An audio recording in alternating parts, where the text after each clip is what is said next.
By the way, David, we meet monthly.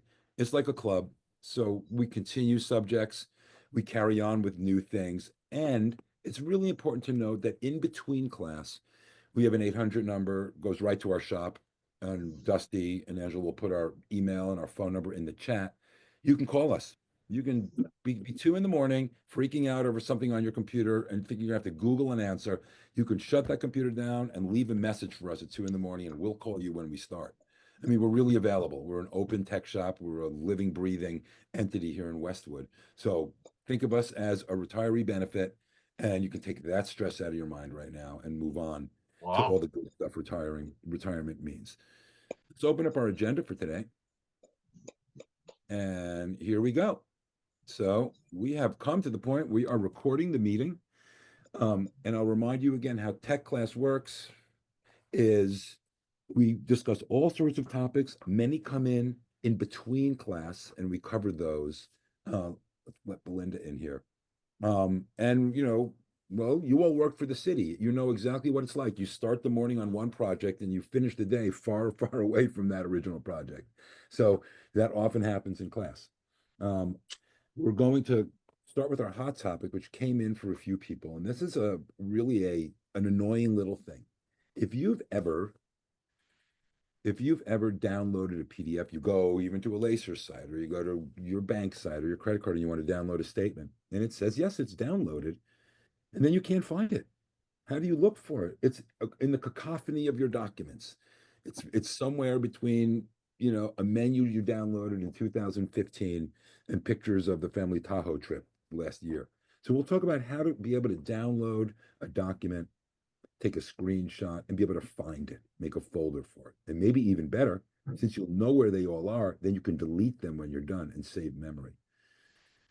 We had a requested topic again. What exactly is the cloud? It's not a word we used when we started working. It wasn't in my craw, the word cloud. It meant a cloud above your head. It means a storage device. It means a place where you can keep your documents and your photos and your videos somewhere not attached to your computer and work quickly between the two so you can maximize the amount of space that you use on your computer. It is holiday season, and I've shown you before and I'll show you again. I even cheaper than 1999. I found really affordable home security cameras. One you can put on the dresser, on the coffee table, in your living room. Now, what's the importance of this? The importance is if you have another person in your life, another senior, maybe super senior, that you can put a camera up in their living room. Just not, maybe not the bedroom, bathroom kind of thing, but somewhere where you can keep an eye on them. We do it for my 90-year-old mom, who's still sort of very independent, has a lot of care, but we she refused to wear the lifeline, the life alert around her neck, and she fell. And we found it on the camera. So it is an option. It's also an option just for you if you're traveling, set up in your house and peek once in a while. I had mine originally for my 18-year-old cat to see what he was doing during the day. Part five, new email address. If your email is getting slammed, and it might be, we just finished political season, so there was, a year of donation emails from wherever, every stripe, and now you're in holiday season. So if you find that your emails are just bombarded and you have to scroll through 30 unread emails from Pottery Barn before you get to the important one, it's pretty simple to open a new email address. For example, let's say Angela at Mom's Computer has Angela's email at yahoo.com and she has all that stuff in there. Angela then can go to Gmail and write Angela Biz at gmail.com and then make sure her LEDWP, her utility, rent, mortgage, healthcare, lacers goes into one individual mailbox, one mailbox with an address you will never type in to a retail commercial establishment. Have specific import options. Hold on a moment. I think I can fix that. Fair enough. That's the power of Zoom, right? I can mute you. That's not fair. You should be able to mute me as well. Let's go back to our screen. All right. Then we will talk about, of course, everybody's fun, Cyber Monday, Black Friday, and tech shopping lists. I spelled battery wrong. A couple of really affordable things that we've been seeing. You can get a portable battery to throw in your bag, your purse, your backpack, in your car, leave it in the house. That will recharge your phone 20 times if something goes wrong. It's a good deal in California and my phone, even though it's a year old, the battery goes down so fast because of all the apps and things on there. A new smartphone case or cover. Treat yourself to one. If your phone case is your little plastic phone case is a year or so old or older, it's made of silicone. That silicone is a chemical that dries up and becomes less absorbent. So if it falls, it doesn't have the elasticity to possibly save it from the slightest click. Plus, they get dirty. So another cheapy weepy, go on there and treat yourself to a new phone case for 2025 and the phone charging cable. If you're using non-original phone charging cables and they're older and they get warm on the end, think about updating those as well. Just like what you put into your computer is what you'll get out of it. If we have time, we'll talk about PDFs and exactly what they mean and how they can help you move between different kinds of devices. Big topic. We'll rush to this one, our scam busters. Uh, you know, it's probably the most vulnerable season. And as a retiree, as a senior, you are the most vulnerable and most targeted. You are very well liked by the scammers because you have an income. Doesn't matter if it's a lot or a little, it's an income. And they would prefer making $50 a month from you than trying to scam somebody for 50,000. So we'll keep an eye on that. And just remember that caveat emptor, before you click anything, before you do anything, take your hands off the computer, put them underneath your leg for a second and read it and let it absorb. I know the intelligence in each one of you to get through a full-on career, get through all the paperwork and stuff, be a city person, then retire through all that, have that navigable ability to decipher between a scam and what's not a scam. Let's start with the topic that Sally brought us, and maybe you can relate. You go to a website, you go to your bank, you go to your healthcare agency, and you download something. You click something, and then you can't find it. It's just sort of hidden. It's just sort of somewhere in all of your different things. Now, Sally, I know, is an Apple user, so we'll start with apples. We're all cohesive. We're all getting into the holiday spirit. I can smell the eggnog coming through the screen and the pine cones. It's love the fireplace. I can see behind Bevy P, there's a rippling fireplace. It's crackling right now. The dog just jumped into the big leaf pile in the front yard. All those images we're going to give you, Bevy. So you have all that, but you need to go back to enjoy all that and double check your credit card bill for all that stuff you bought at Target, to make your home a fancy place. So you go to download something.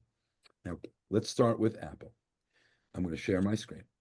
So now I have my folders, and you can do this on Windows, which I will show you, and just some loosey-goosey documents. Now, if I make a folder, a singular folder, and in this one I called scans and screenshots, that's the name of it. Whenever I download something, I can direct it to go into this folder. So all these are things I've downloaded. So Sally, for you, I would go File, and of course this is recorded, New Folder, and I'm going to call it Sally's Downloads, just for the purpose of that. Now let's go over here to a web page, and I'm going to go download a 1099 tax form because we're putting you back to work, Sally. You got to go back to work Monday. So here's your new tax form. But now it gives me, when I click it, it's a place to download it. It's giving me the name. I could change the name and I can call it Sally's 1099. We'll of course delete all this when we're done, when this example is done. So I can call this one Sally's 1099. Now's the important part. Where am I going to put it? In my Finder, that's your index, the card catalog of your computer. You can click Finder and open this little window. It's called File Explorer in Windows World. And then I'm going to go to my desktop. I'm going to look for my latest folders. In this case, I want to see I want to look for Sally's. That's not Sally's Downloads. I'm choosing that. Now I'm going to just simply save it. Now I'm done. I can close this. I need to go back, Sally, and get that document and send it to someone. But I'm just going to simply go to Sally's Downloads, and there is your download, Sally. There is your form. So create a folder, and when you download something, PDF or document or whatever it is, you direct that to that folder. Absolutely. So now I'm opening Safari. I'm going to go download 1099 form, IRS. There it is. So now I see my IRS form. You can click the button they gave you, or you can look at this little item up here. See a little square? One with the arrow? Yeah, you can look at that one for a save, or you can go to File and Export as PDF. So when you see the document in front of you, I'm going to go Export as PDF. Now it brings that window open again. Now it allows me to change the name, Sally's stuff, and then go put it in any folder that I choose. So instead of clicking that, you can go File, Export as PDF. Oh, okay. Expert. And that's a little faster way to get to that. I think it's important to know that most of these things are built for Windows computers. Does that make sense, Sally? Yes, Yeah. I'll try it. Try it. Yeah, try it. Export that as a PDF, but important to make a folder for yourself. Yes. Who's a Windows user? Who has Windows products? Linda's loud and proud. I'm with you, Linda, to the end. Jeanette Allen, Deb and Al, Russ, Belinda, we are Bevy.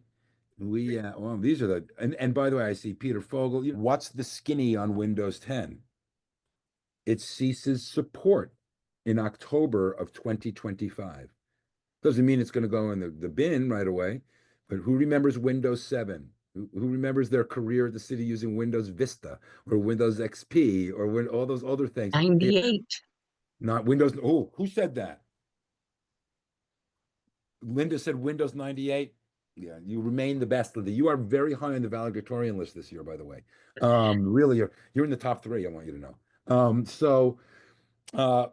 Windows has changed those operating systems, and they don't support them anymore. They stop. You can't call them and say, "How do you do this?" or chat with them, or they don't create new fixes and patches for things that change. And sadly, Windows 10 is going in that. But nevertheless, let's show you the same flow. And Sally, it's like computers are math. So what we did in Apple is really the same. Just only the names have changed to protect the innocent. So here is my screen. I can do the same thing. I can go and make a folder. I can make a new folder. And I can name that. Let's pick a name here. Let's pick on A something. new folder. You can make it. This is on Windows. You can go to new folder. And I'm gonna go Pat A. This is Pat A's stuff. So now I have a folder named Pat A stuff. So now I'm going to go in this computer to Google Chrome. That's what I use on here. The one that comes with, by the way, when you buy a new Mac, it has a native browser, something that comes with it is called Safari. When you buy a new Windows computer, it comes with a browser and it's called Microsoft Edge. But let's take a trip back in time. It used to be called, who remembers what it used to be called? Explorer. Peter hits it out of the park. Internet Explorer. Yep, Internet Explorer. Internet Explorer lasted about 15 years. By the way, the Thomas Guide lasted about 30 years. Okay, so talk about consistency in a marketplace. So now I am in here, and now I'm going to go download 1099 because Pat, we got a letter from the city and they made a mistake on your forms and you have to go back Monday. And so now I'm going to go to the document. And there it is doing the same thing, similar window. It's going to say, where's the file name? I'm going to call it Pat's 1099. I'm going to go save it. Look at my desktop. I see Pat A's stuff. I'm going to open it, save it, and I'm done. So that means the next time I would come here, I would go to this random folder I made, and there would be Pat's download, her PDF, per se. Okay. When you archive something, where does it go? So archive is And how do you get it back? I mean, how do you retrieve it? so archive is a term used more for mail, for emails, Oh, okay. right? Not so much what we just reviewed. So what an archive is in an email is if you archive something, means it stays in a separate folder. And it's in that archive folder, you can keep some your special emails. And then if you go to your inbox and you delete other emails, it won't get deleted. It sits in a Oh. separate box, separate away from everything else. But How do you get it? How find do you it? get it back? Yeah, how do you find it? Well, let's take a look at that. Let's Mhm. go to, first we'll do Apple. In Apple, Can you share? yeah, I will. I'm going to pull it up first. Absolutely. So if you're an Apple user, and I open my Apple Mail as opposed to Outlook, in each of my Gmails, these are Gmail accounts, hamradioelijah@gmail.com, you'll see archive. And these are the many, I should clean a lot of these out. These are many emails that have been archived and saved. So it's right there. If you're a Google user, if you just go to gmail.com, so let's go to actually open my Waffle and go to my Gmail.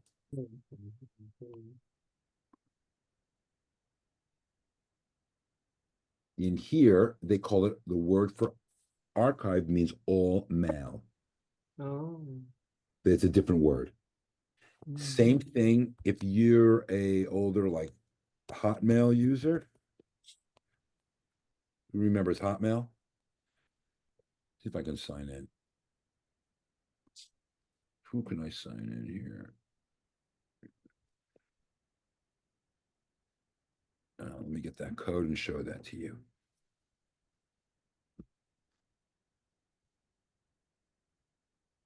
There it is. Look at all 188682.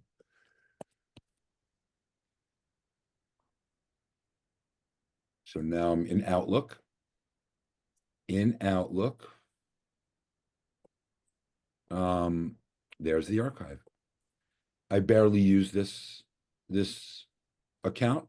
Just, I don't know, I just don't feel like getting rid of it. And so there's the archive, but I haven't saved anything in here. It's not that important to me. So an archive is a way to save something. It's not something you really go into all that much unless you're running out of storage, Rhonda. And then you might want to fish in there and look for junk mail or things you don't want any longer. That makes sense? Can Okay, I ask thank a you. question? I'm sorry. Hold on a second, Sally. Rhonda, you finish and then you, Sally, and then I'll point to you. It's easy to Oh, step no, I on. said thank you. Oh, you're welcome. Yeah. You, Sally, go ahead. All right. Okay. So let's say you want to retrieve it. You go to the archive and then you click on the mail. You can send it to yourself again, and there's a button that will say move, and you can move it to the inbox, you can move it to sent, you can move it to a folder you make within so Zachariah Jones, within one of the email programs. You can make a folder that just says LADWP bills. You can find it and then move it into that particular folder. But these archives are last resort things. It means if you're really stuck, you can't find that, important email, but you know it's there. You should organize your emails as they come in. If a good email comes in, it's important, it's valuable. If you have old emails from people sadly not going to get any emails from anymore, save those. Make a folder, maybe print those out. All this email stuff is out of our control. I mean, if SBC Global decides to shut down tomorrow, that email's gone, right? Like, so if something's really valuable to you, certainly the emotional component stuff, make a proper copy of that, make a screenshot of that, and save that somewhere, just like you would in your piles. Okay, let's get to some happier subjects. But that's true. The archive is a last resort. It's like searching for something you've lost.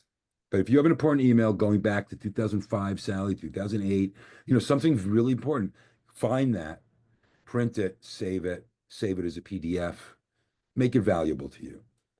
Don't trust that email box. And after all, the email is free. You don't really pay for that service. So that's what you usually get back. So be diligent of your data. Zachariah, please unmute yourself. We'd love to hear you. Can I help? There you go. Yeah, that was my question. Can we create a QR code? Oh my God. This is a great question because you can, and it's free and it's easy and it's so simple. It's a segue. Who wants to go down a journey with Zakria on a QR code quick creation class?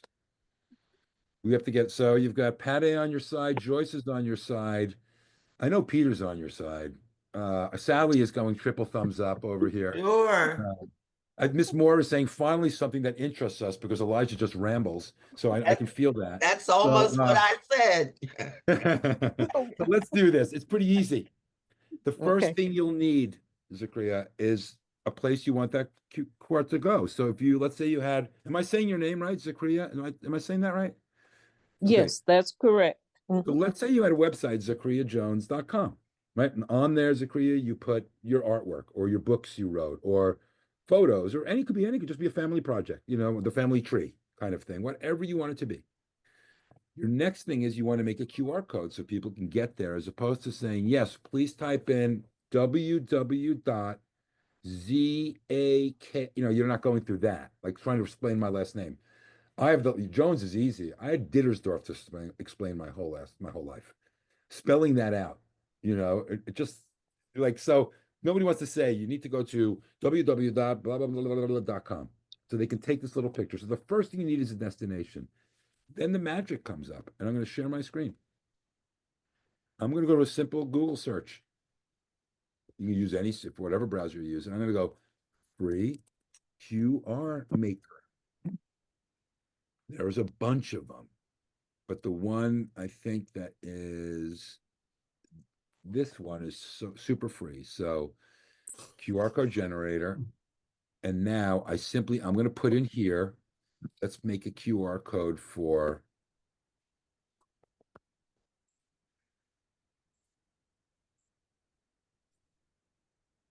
you believe I'm choosing McDonald's?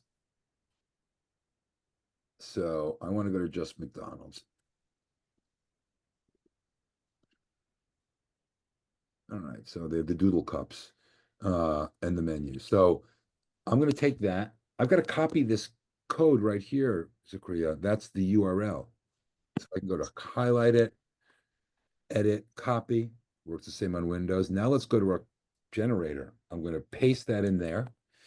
Now, if you took your phone right now and you held it to this, you'd go and end up here, right? The menu that what I chose, and you can download that for free. And again, here we go. Download. I'm going to call this McDonald's. Where'd that go? Download. I'll call it. I'll change the name to MCD. I'm going to save it as a thing. Then I'm going to download that. And look, you see that, Sally? It's asking me where I want to put that. I'm going to put it in my folder for my downloads called Scans and Screenshots. Now, when I go to that folder, I'll be able to have this. I'll go to that folder. You can do the same in File Explorer. I'll go to Scans and Screenshots. And there's my McDonald's thing, which you can put on a document or make stickers or do whatever you want. That is as simple as that. Elijah, Yes. when you put that QR code in there Mm-hmm. and you forget, if you forgot what QR code it was for, how can you find out or go back in to see what was this QR code for that I put in here? Very smart lady, Miss Moore, because organization is everything. The free QR code ones you'll have to figure out yourself. If you pay for a service, then you'll have a whole list, like a log that will say, you know, this one is for Marilyn Wong's website, Zakria Jones' website, Miss Moore's, you know, holiday gift giving website or whatever you're doing. So you need to somewhat keep track yourself. When I downloaded it, I would make a separate folder and say this one is for Bevy P's Thanksgiving giveaway website. I would keep a note. Now, if you use a fancy one, if you pay for one, and they are the companies like Adobe, they have ones, then you'll have like an Amazon, a nice little list you can look through. You can change things. But the free ones work great if you keep track of it, if it's something you wanted to do. Works great for churches. I've taught so many churches and houses of worship how to use those because when they hand out a flyer now at the end of like services on Sunday, instead of having that long newsletter, this club meets then, this prayer, like everything goes, they can have these QR codes which direct you to the full menu of what's being offered that week at the congregation. Yeah, so it is a good fun home project.